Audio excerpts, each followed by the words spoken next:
welcome to this week's edition of World Crisis Radio. This is Webster Tarpley reporting from Washington, D.C. And one happy note to start off with, the speech that I gave in September at the National Press Club on the Russian fleets of September-October 1863 and all that winter into the spring, that is still highly touted on C-SPAN. It is currently the number 11 most viewed clip or broadcast for the week, for the last 7 days, and for the last 30 days, it is number 14.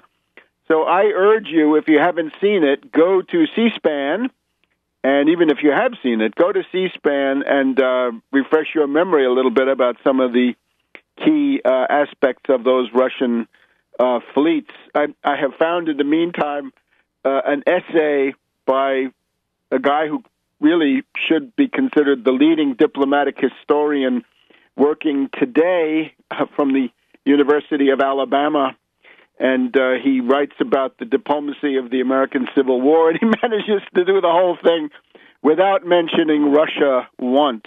And I think this has now reached very strange proportions. Anyway, this is an essay that goes back a couple of years. So what I'm trying to point to with this is not so much an exercise in self-promotion, but it's rather the idea that there is a very large basis of goodwill and the desire for cooperation on behalf of the American people with Russia.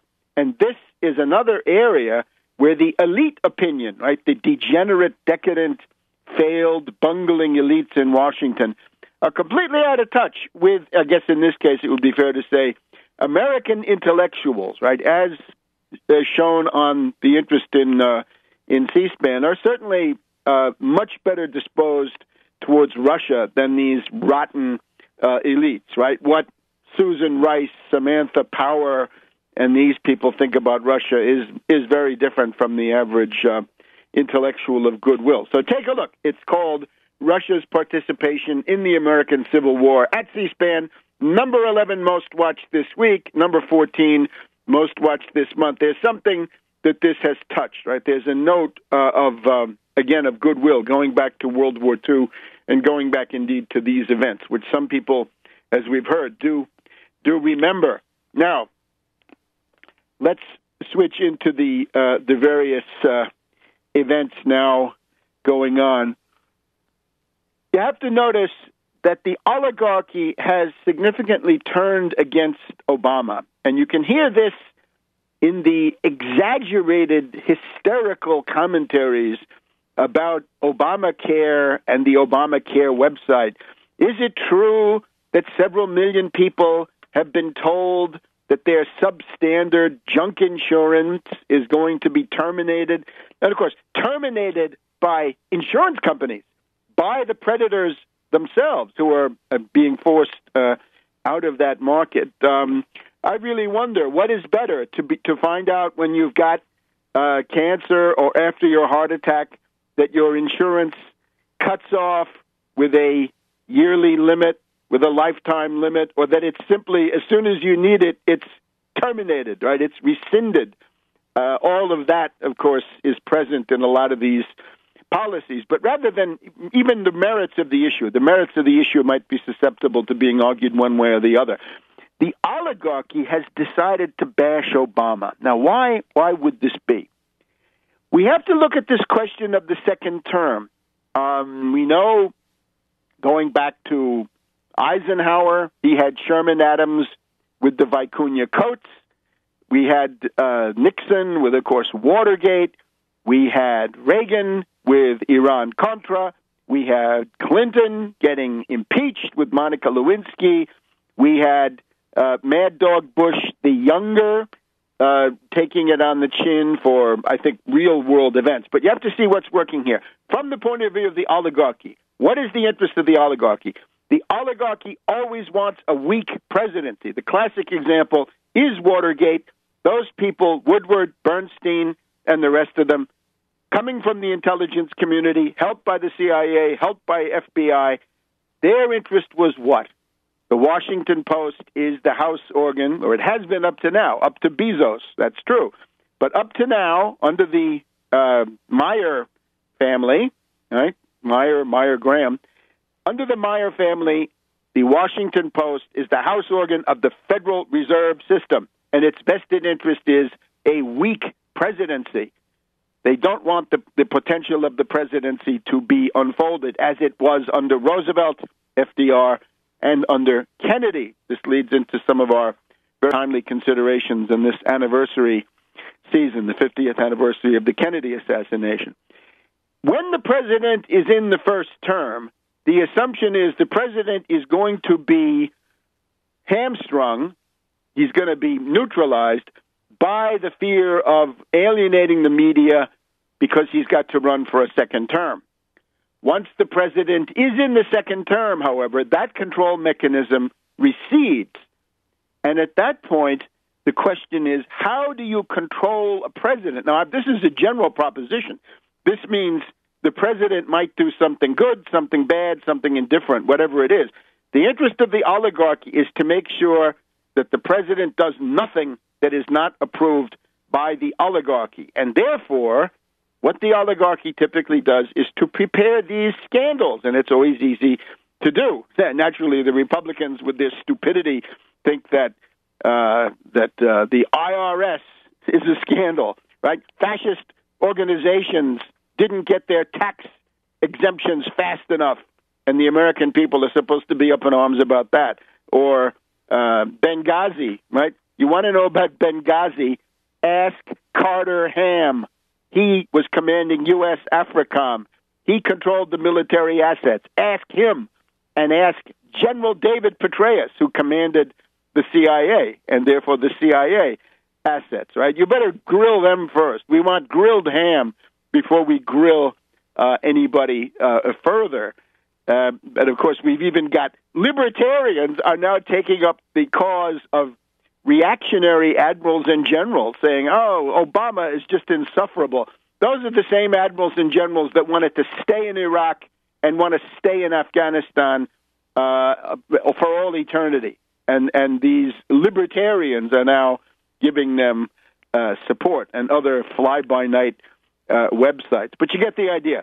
Once the first term is over, the question of re-election is then resolved, and then how do you control somebody? So you hit them with scandals. And I think what you're seeing is a kind of conditioned reflex. One could even call it a tropism because of the low mental level of these individuals. But the idea that they all want to gang up on Obama. Take a case in point. Let's look at the sign-ups to Obamacare. Oh, my gosh. This was supposed to be so disastrous. I'm sorry, I don't see it. We're told that in the month of October, the first month, right? Now, half of that month was a government shutdown. The average person might well have thought, well, the government shut down, I can't do it, right? The Republican fascistos have shut down the government.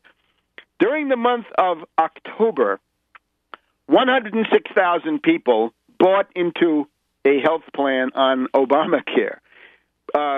That might be less than what was expected. But again, with the government shutdown going, with all that hysterical reactionary Republican propaganda, I don't think that's the end of the world at all. And of course, the sabotage by the fascisto Republican governors, they wouldn't create their portals, the websites, the marketplaces for their states. And we had these individuals like that neo-Confederate insurance commissioner from Georgia saying that his main mission in life was obstructionism. Great. But then 1.1 million people were deemed eligible to enroll in a plan, and 1.5 million submitted their applications. That looks like pretty broad-based interest. So it's not the end of the world as far as I can see. Welcome back to World Crisis Radio. Webster Tarpley speaking from Washington. It's the 15th of November, 2013. And remember, number 11 on C-SPAN for the week, number 14 on C-SPAN for the last 30 days on the website is my speech about the Russian fleets of 1863. please do take a look. And again, it's an index of the pool of goodwill in the American population for cooperation with Russia. And it's a repudiation of this degenerate oligarchy that's running the show, and the fact that they have been able essentially to dictate the contents of scholarship, right? People have sacrificed historical truth, what really happened, on the altar of political expediency. Always a bad deal, right? And we can call it the Doris Kearns Goodwin school of historical falsification. Anyway, oligarchy turning against Obama. Remember, look at Jim Haugen's book, The Body of Secrets, and you will see that British agents in New York City knew months in advance that there was going to be a break-in at the Democratic National Committee in 1972. It's a group that smells very much of the old British security coordination sitting there in Rockefeller Center during the 40s when Sir William Stevenson, the man called Intrepid, top British agent, was operating, right? This group, right? You can figure that they had a hand in Watergate. So that's one thing. If you look at the statistics, 106,000 have selected a plan. They bought it. 1.1 million approximately deemed eligible. 1.5 million have completed applications. I don't see what is so extraordinary about this. And of course, as far as those insurance policies are concerned, the main thing is to replace them. In other words, it's not acceptable to have this entire thing collapse in chaos. The forces of chaos and of national sabotage and of national degradation are generally identifiable with the Republican Party. We'll talk about the Democrats in a minute.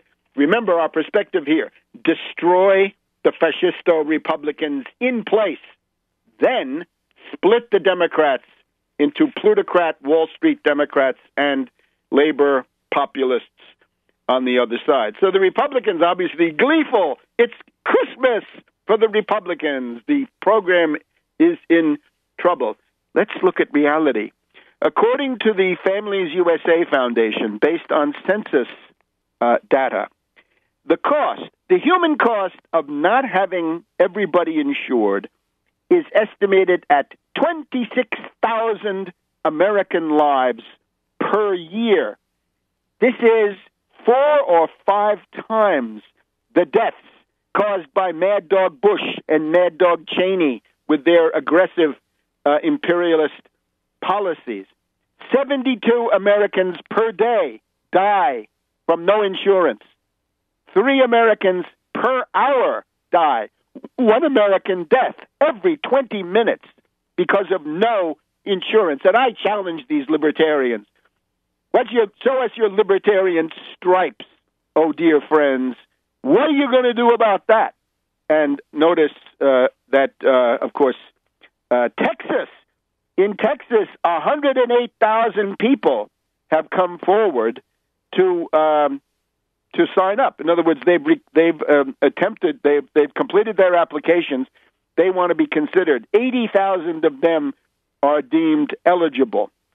And I'm sure that the number then of those accepted is going to rise. Because remember, 25% of everybody in that reactionary hellhole called Texas, 25% of everybody has no insurance.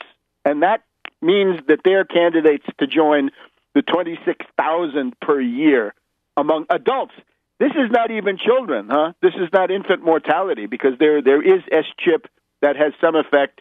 There over 65, there is Medicare. We're talking adults between 18 and 65 approximately.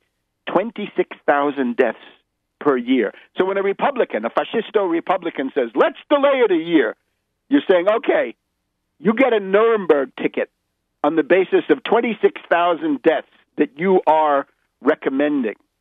So put it in perspective. This is some research that has been accumulated by some very capable people who are looking forward towards the creation of an actual death clock. We've heard enough about the debt clock, right? Uncle Scrooge would be concerned with the debt clock. But someone of goodwill would be concerned with the death clock. How many people are dying as a result of these austerity measures? Now, concerning the Democrats, have we need of any further proof that the Democratic Party is a useless vehicle? Look at the Obama administration, first of all, their unforgivable nonchalance in this stuff, right? Obama probably watching sports events on television in the White House residence while this is going on. This is when they needed a czar. They needed a CEO. They needed somebody who would take overall responsibility with a bureaucratic blowtorch to get this stuff done. But in order to make it effective, they would have had to turn away from a couple of basic assumptions. First of all, the globalization. You can't have foreign contractors working on something like this. You can't have CGI Federal from Canada come in and rip you off. They're beyond your reach. You can't hold them accountable. If we look at the recent events, look at the effect of not just of contractors, but of foreign contractors. Look at the impact of all those contractors, many of them foreign, under Blackwater in Afghanistan, in Iraq. Look at the impact of CGI Federal on this Obamacare question. And then look at Green Mountain, this soldier of fortune, this opportunist who came forward and sold Lara Logan of CBS News a bill of goods. That guy was a British contractor working for Green Mountain. Remember, let's go back to Machiavelli, great theoretician of the modern state. He always warned, mercenaries are useless and, in fact, dangerous. You cannot have mercenaries and confide the success or failure of the modern state to mercenaries. It cannot be mercenaries. It's got to be a permanent state bureaucracy. Yes, indeed, a permanent state bureaucracy where the career is in the bureaucracy, not in a revolving door. This is why the modern U.S. state, the state that has emerged after the dismantling of the New Deal state, let's call it the Southern Strategy state, which is largely what we're still saddled with, is a weak state because everybody in it is waiting to go through the revolving door back to the private sector, and where their treasure is, there shall their heart be also. So this is now the current situation. Concerning whether my prognostication is realistic, is it possible that the Republican Party could collapse, be destroyed in place, and then the Democratic Party split? Let's just look at Italy for 1 second. The Berlusconi Party is now about to break into parts. This has to do with Berlusconi's conviction on tax evasion charges, which are largely politically motivated. But that party is now about to break apart. We'll be back in a minute. Welcome back to World Crisis Radio. Webster Tarpley here in Washington, D.C. It's November 15th, 1 week until the 50th anniversary of the Kennedy assassination. Just in terms of the perspective, collapse the Republicans, let them dwindle to some local regional party in the South for racists, reactionaries, other rural places, then split the Democrats into two parts. Well, let's look again at the Italian case, right? Italy, I think, number 7 industrial power in the world, sort of among the large European states, maybe considered the last, but therefore a place where the trends often show up earlier. So let's just take a look. The Berlusconi Party, and it's called the People of Liberty, it's called PDL, this is about to break up. Berlusconi has been convicted of tax evasion. There is now an attempt by the former communists, this is now called the Democratic Party. The Democratic Party includes the former communists of the PCI plus pieces of the former Christian Democrats and indeed others. So the two large parties are the PDL, that's Berlusconi, and the PD, which includes the old communists now brought up to date. There's also the Beppe Grillo party, which is the party of the crazed petty bourgeoisie around this demagogue Grillo. The one thing that all three have in common is they are all at the point of collapsing. They're all about to break up. And here's the scenario that may work. Berlusconi has been indicted for tax evasion. He's been convicted of tax evasion. If he is kicked out of his current post as a member of the Senate, at that point, this is called decadence, right? He's banned from public office. Then there's a faction of the PDL, the faction of the Berlusconi party, that says, we cannot stay in the government. The current government is a coalition of the PDL and the PD. Right? The opposition is essentially the Grillo petty bourgeois congeries.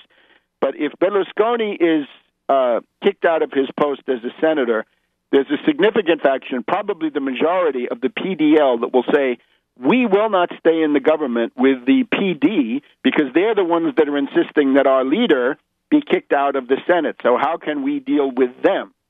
That's the so-called hawk position. The dove position of the PDL, which is a guy called Alfano, an opportunist, Alfano says, hey, I'm vice prime minister. We're going to stay in the Letta government, Letta being from the PD. He's from the former Christian Democratic part of the PD. So Berlusconi kicked out of the Senate.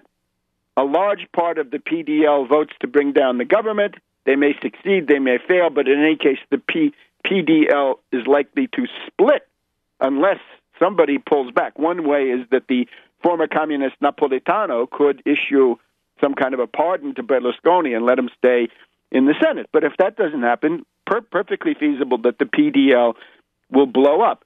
If the Letta government falls, and I'm quoting here I guess he calls himself a philosopher, but the Venetian Massimo Cacciari, former mayor of Venice, has said that if the PDL-PD coalition falls, the PD actually has more to fear because the PD is an undigested mass of factions, cliques, currents, and groups. Some of them are old commies, some of them are old Christian Democrats, some of them come from other places. One of the main leaders is a guy called Chiquito, who used to be in the Socialist Party, which I can remember back in the early 1970s. So 40 years ago, he was I'm sorry, that's the PDL, but there are similar people over there in the PD. So they're all basically congeries. So about to blow up. So the government falls, PDL splits. At that point, these factions, right now it's the Renzi faction, Renzi, mayor of Florence, basically the U.S. candidate, and then the opposition to him, Massimo D'Alema, former prime minister. The PD then blows up.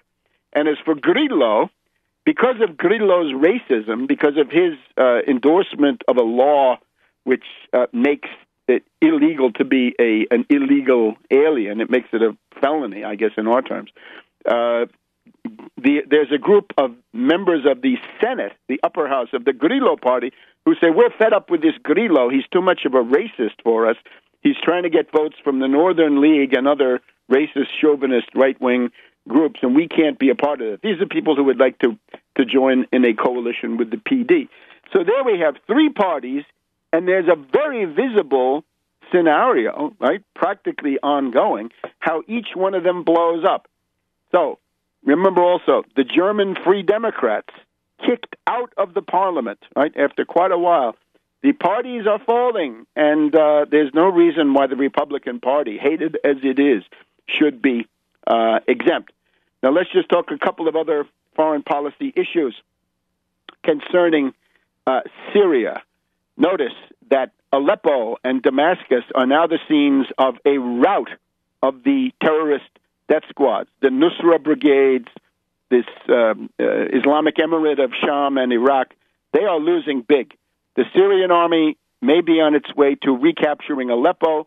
The suburbs of Damascus, 4 or 5 suburbs, have been liberated by the Syrian army just in the past week. The death squads are reeling. And at the same time, there's this creation of a provisional government, which is highly interesting in the sense that the U.S. told these puppets, don't form a provisional government. But France, Britain, and the Saudis said, go ahead and do it. So now we've got a provisional government that the U.S. didn't want. The Saudis are giving $300 million. The British and the French say, go ahead and do it. Fabius especially says, great, let's go ahead and do it. What we're seeing is the tendency from the week before. The Saudis have convinced the French that if the French support the Saudi positions and sabotage peace arrangements and basically cause trouble and support the Syrian terrorists, the Saudis are going to make the French into their favorites. They will buy arms from the French. They will generally get into a factional alliance with the French. So it's going to be the British, the French, and the Saudis. So as the U.S. recedes, right, as a result of Obama's wise decision not to wage war over Syria, as the U.S. Influence dwindles in that sense, these imperialist mummies, the withered mummies of dead imperialisms, zombie imperialisms, rise from the grave and attempt to relive their great moments of Sykes-Picot, 1916, or the Suez Crisis of 1956, and so forth. So this is the secret why Fabius came out with his famous jeu de dupe remarks, right, the fool's game, to torpedo the deal that Kerry had set up with Iran last week. The answer to this is ice them out. You don't need them. The way to run the Middle East is a U.S.-Russian condominium. That gets you reasonable results. Get these imperialist troublemakers out of the picture. The British and the French are so weak, as we found in 2011, they can't operate separately. One of them has the left shoe, one of them has the right shoe. One of them has the gun, the other one has the bullets. One of them's got a tank, the other one's got some gasoline. They have merged their military establishments. They're like two drunks propping each other up. And there is no reason to give them this oversized influence. Indeed, what it points to is the egregious relic of past times, which is the presence of these two mummies on the UN Security Council. It's completely anachronistic and should be dealt with. But of course, it can't be because they can veto any changes. So look for, possibly before the end of the year, the fall of Aleppo to the Syrian army, the liberation of Aleppo, and more defeats for the death squads around Damascus. Back in a minute. Not so much an exercise in self-promotion, but it's rather the idea that there is a very large basis of goodwill and the desire for cooperation on behalf of the American people with Russia. And this is another area where the elite opinion, right, the degenerate, decadent, failed, bungling elites in Washington are completely out of touch with, I guess in this case it would be fair to say, American intellectuals, right? An essay by a guy who really should be considered the leading diplomatic historian working today from the University of Alabama, and he writes about the diplomacy of the American Civil War, and he manages to do the whole thing without mentioning Russia once. And I think this has now reached very strange proportions. Anyway, this is an essay that goes back a couple of years. So what I'm trying to point to with this is not... Welcome to this week's edition of World Crisis Radio. This is Webster Tarpley reporting from Washington, D.C., and one happy note to start off with, the speech that I gave in September at the National Press Club on the Russian fleets of September-October 1863 and all that winter into the spring, that is still highly touted on C-SPAN. It is, as shown on the interest in C-SPAN, are certainly much better disposed towards Russia than these rotten elites, right? What Susan Rice, Samantha Power, and these people think about Russia is very different from the average intellectual of goodwill. So take a look. It's called Russia's Participation in the American Civil War at C-SPAN. number 11 most watched this week, number 14 most watched this month. There's something that this has touched, right? There's currently the number 11 most viewed clip or broadcast for the week, for the last 7 days, and for the last 30 days, it is number 14. So I urge you, if you haven't seen it, go to C-SPAN, and even if you have seen it, go to C-SPAN and refresh your memory a little bit about some of the key aspects of those Russian fleets. I have found in the meantime an